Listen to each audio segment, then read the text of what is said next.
Hi అండి, అందరికీ నమస్కారం. నా పేరు శ్రీనివాస్ గుక్యా. నేను జియోలైఫ్ ఇండియా అగ్రిటెక్ ప్రైవేట్ లిమిటెడ్లో పనిచేస్తున్నాను, సీనియర్ ఏఎస్ఎం హైదరాబాద్. సో ఈరోజు మనము జియోలైఫ్ రీసెర్చ్ ఫామ్ పూణేలో వచ్చినాము. ఇక్కడ ఫీల్డ్ విజిట్ చేయడం జరిగింది. ముఖ్యంగా జియోలైఫ్ అగ్రిటెక్ అనేది బయోలాజికల్ ప్రోడక్ట్స్ ఏవైతే ఉన్నాయో, అలాగే నానో టెక్నాలజీ బేస్డ్ ఇవి మేజర్గా పనిచేస్తుంది.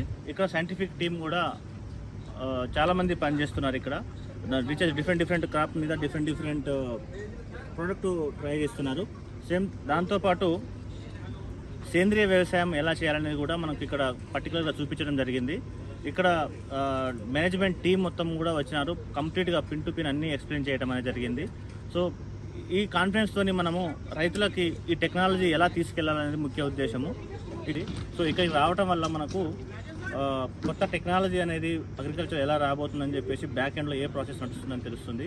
సేమ్ టైము మనము ఇంత పురాతన కాలంలో వాడుతున్నటువంటి పద్ధతులు ఏవైతే ఉన్నాయో, ఒక భూమిలో వేయటానికి 50 కిలోలు 100 కిలోలు ఫర్టిలైజర్ వేస్తుంటుంది. తర్వాత నీటిలో కరిగే ఎరువులు రావటం వల్ల దాని యొక్క మోతాదు తగ్గించుకొని వాడటం, దాని మీద వర్క్ చేసినాము. ఇప్పుడు జియోలైఫ్ ఏం చేస్తుందంటే బయో నానో టెక్నాలజీ బేస్డ్ మీద పనిచేస్తుంది. అది మోతాదును 20%, మనం వాడే మోతాదులో 20% వాడినా కూడా మంచి దిగుబడి వచ్చే అవకాశం ఉంది. అలా మనకు బ్యాక్ ఎండ్లో అనేది ట్రయల్స్ అనేది చేయడం అనేది జరుగుతుంది. అది టీంతో పాటు అందరితో పాటు తిరగటం జరిగింది. సేమ్ టైము వేరు పంటల మీద, టమాటా కావచ్చు, ప్యాడీ, మేజ్, కాటన్, చిల్లీ, ఈ పంటలన్నిటి మీద కూడా ట్రయల్స్ అనేది చేస్తున్నారు. ఈ ట్రయల్ చూడటం వల్ల మాకు చాలా మంచిగా అనిపించింది. మాకు ఒక మంచి కాన్ఫిడెన్స్ ఇచ్చింది. Thank you. ధన్యవాదాలు.